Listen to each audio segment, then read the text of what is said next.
sir, itong pahayag nga ni DOTR Secretary Vince Dizon ang sinasabi niya, tuloy pa rin ang PTMP o PUVMP kung ano man na ang tawag dyan ngayon na pabago-bago nga, hindi na natin malaman.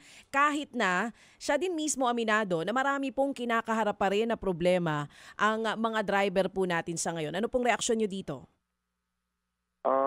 Yung una, nagpapasalamat po tayo na nakita niya talaga yung panawagan natin na talagang hindi po praktikal yung ginagawa nilang mga mekanismo. Yung pagpapatuloy po ng PTMP o PUBMP, wala naman pong problema sa atin ito basta tama po yung implementation nito, Ma'am DJ Chacha. Ang sinasabi nga po nila, even po yung naging pronouncement din ni President Marcos Jr. through Attorney Claire Castro, tutulungan po yung mga jeepney driver na nakasali na sa consolidation at titignan kung paano naman matutulungan yung mga driver na hindi pa nakakasali sa consolidation. Pero technically, kayo po ba para sa inyo, ano dapat ang gawin dito? Ituloy pa o tama na? Tama na po ito, Ma'am DJ Chacha. Dapat isuspend po talaga itong implementation ng PUBNP.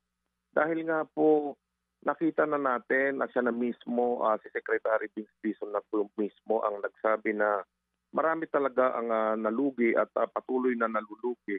So anong gagawin po natin na natulong sa mga nauna nang nakapag-modernize? Pauutangin po ba uli natin? Kasi nakita na natin na hindi nga po viable at hindi po practical ito. Pagwawaldas po ng pera ng taong bayan ang ginagawa po ng DOTR dito through service contracting ngayon.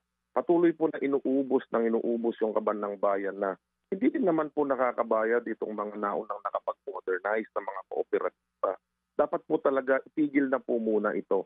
At yung pagbabalangkas ng bagong PTMP o yung mga mekanismo nito, dapat po talaga nakukonsulta lahat ng stakeholders.